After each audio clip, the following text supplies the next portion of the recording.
जय हिंद दोस्तों, स्वागत है आप सभी का इस सीरीज में जिसमें हम जो पॉलिटी है उसे चैप्टर वाइज कवर कर रहे हैं एमसीक्यू फॉर्म में, जिससे कि आपको प्रीलिम्स में ज़बरदस्त तरीके से एज मिल जाए। तो यहाँ पर हम काफ़ी सारे एमसीक्यूज़ के थ्रू जो चैप्टर्स है उसको कवर कर रहे हैं। तो चलिए शुरू करते हैं। आज के इस वीडियो में हम अमेंडमेंट ऑफ द कॉन्स्टिट्यूशन जो है वो देखने वाले हैं। बाकी जितने भी चैप्टर्स थे उसके अगर आपने वीडियोस नहीं देखे हैं तो ज़रूर देखिए। जो पीडीएफ है वो आपको टेलीग्राम चैनल से मिल जाएगी, तो टेलीग्राम चैनल पर आप फॉलो ज़रूर कीजिए। यहाँ पर आप फॉलो कर सकते हैं और वहाँ से आप जितने भी पीडीएफ है वो डाउनलोड कर सकते हैं। तो आइए पहले क्वेश्चन पर आते हैं। यहाँ पर आपको इंग्लिश और हिंदी दोनों में दिया हुआ है, जिससे कि जो हिंदी माध्यम के छात्र है वो भी यहाँ पर अच्छे तरीके से अपने एमसीक्यू सॉल्व कर सकते हैं। तो यहाँ पर आपको कुछ स्टेटमेंट दिए गए हैं और आपको यहाँ पर बताना है कि कौन सा सही है। तो है कि बिल अमेंडिंग द कॉन्स्टिट्यूशन, जो भी बिल हमारा अमेंड करता है हमारे संविधान को, उसमें प्रेसिडेंट की, राष्ट्रपति की प्रायर रिकमेंडेशन लगती है। मतलब पहले पूर्व सिफारिश जो है वो राष्ट्रपति की लेनी पड़ती है। दूसरा है कि जब जो कॉन्स्टिट्यूशन अमेंडमेंट बिल है वो प्रेजेंट किया जाता है प्रेसिडेंट को, तो वो ऑब्लिगेटरी है कि वो यहाँ पर उनकी एसेंट देंगे। उनको कुछ भी करके राष्ट्रपति को जो अपनी सहमति है वो देना अनिवार्य हो जाता है। और तीसरा है कॉन्स्टिट्यूशन अमेंडमेंट बिल जो है वो दोनों ही हाउसेस से पास होना चाहिए स्पेशल मेजोरिटी से, और जॉइंट सिटिंग का कोई भी प्रावधान नहीं है। जॉइंट सिटिंग होती है ना कि अगर एक कोई हाउस में अगर पास नहीं कर पा रहा है, दोनों हाउसेस को साथ में बिठाकर वो मेजोरिटी के थ्रू देखा जाता है, तो वो यहाँ पर नहीं दिखा गया। तो यहाँ पर अगर आप देखोगे तो सीधा सीधा है, पहला जो एकदम गलत हो जाता है। गलत क्यों है? क्योंकि बिल जो कॉन्स्टिट्यूशन का अमेंड कर रहा है प्रायर रिकमेंडेशन नहीं लगती है, ये बहुत इंपॉर्टेंट है। और बाकी दोनों जो है बिल्कुल सही है कि यहाँ राष्ट्रपति के पास दिया जाता है, उनके पास कोई और ऑप्शन नहीं होता है, उनको एसेंट देनी ही पड़ती है। और कॉन्स्टिट्यूशन अमेंडमेंट बिल जो है वो पास होना चाहिए लोकसभा और राज्यसभा दोनों से स्पेशल मेजोरिटी से, और कोई भी जॉइंट सिटिंग का प्रावधान नहीं दिया गया है। तो यहाँ पर सही कौन से हैं, करेक्ट कौन से हैं? तो यहाँ पर 2 और 3 जो है वो करेक्ट हमें देखने को मिलते हैं। ये 2022 में पूछा गया था यूपीएससी में। प्रीवियस ईयर क्वेश्चंस भी बहुत इंपॉर्टेंट होते हैं।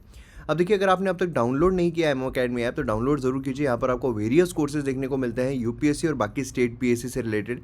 जीएस 1, 2, 3, 4 सभी अवेलेबल है।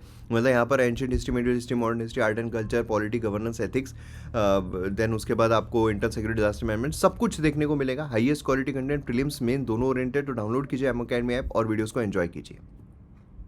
चलिए नेक्स्ट इस पर बढ़ते हैं। आपको कुछ स्टेटमेंट दिए गए अगेन, और आपको सही कौन सा है, नॉट करेक्ट कौन सा है ये बताना है, विच आर नॉट करेक्ट। ठीक है। तो supreme court has held that right to constitutional remedies जो है बेसिक फीचर है हमारे कॉन्स्टिट्यूशन का। कॉन्स्टिट्यूशनल रेमेडीज़ जो है वो बेसिक फीचर है हमारे कॉन्स्टिट्यूशन का। दूसरा है आर्टिकल 32 जो है वो इन्वोक करता है to determine the constitutionality of any executive order और legislation if it goes against any part of the constitution. And तीसरा है आर्टिकल 32 जो है वो पावर देता है रिट इशू करने का सुप्रीम कोर्ट को as well as high court को। तो अब यहाँ पर अगर आप देखोगे तो काफ़ी इजी क्वेश्चन है वैसे देखा जाए तो। यहाँ पर पहला जो है सुप्रीम कोर्ट ने हेल्ड किया है कि राइट टू कॉन्स्टिट्यूशनल रेमेडीज जो है बेसिक फीचर है, बिल्कुल सही है। क्योंकि वो अगर निकाल दिया जाए तो फंडामेंटल राइट जो है वो तो एक तरीके से मर ही जाएगा। फंडामेंटल राइट जो है वो अस्तित्व ही में नहीं रहेगा, है ना। दूसरा आर्टिकल 32 जो है कॉन्स्टिट्यूशन, यहाँ पर एग्जीक्यूटिव और legislative will go any part of the constitution. Any part का को भाई यहाँ पर ये पार्ट 3 में दिया हुआ है ना, है ना, पार्ट 3 में दिया हुआ है, तो एनी कैसे हो सकता है। आर्टिकल 32 जो है पावर देता है रिट्स इशू करने का सुप्रीम कोर्ट को। हाई कोर्ट को आर्टिकल 32 देता है क्या? जी नहीं। हाई कोर्ट को कौन सा देता है? 226, ये हाई कोर्ट को देता है। 32 जो है सिर्फ सुप्रीम कोर्ट को देता है ना। तो ये गलत हो गया। तो यहाँ पर नॉट करेक्ट बोला गया है, तो 2 और 3 जो है ये नॉट करेक्ट है ना। नेक्स्ट इस पर आते हैं कि there is no provision for joint sitting of constitution amendment bill. अभी हमने इसके बारे में देखा, ओनली अ मिनिस्टर ये इंट्रोड्यूस कर सकता है बिल को। मतलब ये जो कॉन्स्टिट्यूशन अमेंडमेंट बिल है उसको सिर्फ मिनिस्टर ही इंट्रोड्यूस कर सकता है। और आइदर हाउस मतलब लोकसभा, राज्यसभा या फिर स्टेट लेजिस्लेचर, इसमें भी इनिशिएट किया जा सकता है। तो स्टेट लेजिस्लेचर में अगर समझ लीजिए लेजिस्लेटिव असेंबली और काउंसिल दोनों है तो किसी भी इसमें ये इनिशिएट हो सकता है। तो नॉट करेक्ट यहाँ पर स्टेटमेंट देखने को मिल रहा है। बेसिकली नॉट करेक्ट नहीं, यहाँ पर कौन सा स्टेटमेंट जो है वो जा रहा है, क्योंकि ओनली 1, ओनली 2, ऑल 3 ऐसा दिया गया है, तो ये यहाँ पर कट हो जाएगा। तो यहाँ पर अगर आप देखोगे तो ये भी काफ़ी इजी है। ये तो हमने देखा ही है कि प्रोविजन नहीं है जॉइंट सेटिंग का, तो ये बिल्कुल सही हो जाता है।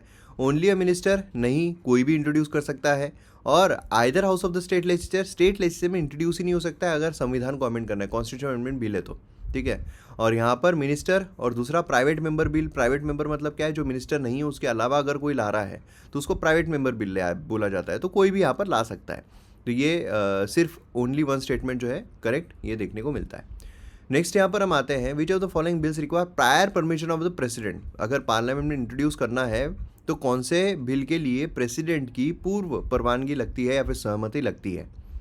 State reorganisation bill, money bill, constitution bill. अभी हमने देखा कॉन्स्टिट्यूशन बिल बिल्कुल लगता है क्या? जी नहीं, बिल्कुल नहीं लगता है ना। तो क्या है, ऐसे प्रीवियस ईयर क्वेश्चंस में ऐसे घुमा फिर अगर आपको आ सकता है, तो इसलिए ये आपको यहाँ पर पता रहना चाहिए कॉन्स्टिट्यूशन बिल। तो ये बेसिकली मनी बिल जो है उसके लिए लगता है क्या? बिल्कुल जी हाँ लगता है। स्टेट रीऑर्गेनाइजेशन बिल इसके लिए लगता है क्या? जी हाँ बिल्कुल लगता है। क्यों? आर्टिकल 2 और आर्टिकल 3 जो है, आर्टिकल 3 बेसिकली यहाँ पर स्पेसिफिकली अगर देखें तो स्टेट रीऑर्गेनाइजेशन के बारे में बात करते हैं, इसके लिए सिंपल मेजोरिटी लगती है ना, स्पेशल मेजोरिटी भी नहीं लगती है, सिंपल मेजोरिटी लगती है, लेकिन प्रेसिडेंट की प्रायर रिकमेंडेशन लगती है। मनी बिल को तो ऑब्वियसली लगती है, कॉन्स्टिट्यूशन को नहीं लगती है। तो यहाँ पर 1 और 2 जो है किसके लगता है? 1 और 2 जो इसका सही जवाब देखने को मिलता है। तो इस तरीके से हमारा ये जो अमेंडमेंट है ये ख़त्म होता है। बाकी नेक्स्ट वीडियो में हम दूसरा वाला देखेंगे। वीडियो पसंद आए तो शेयर ज़रूर कीजिए और एम अकेडमी ऐप डाउनलोड कीजिए। मिलते हैं अगले वीडियो में। जय हिंद।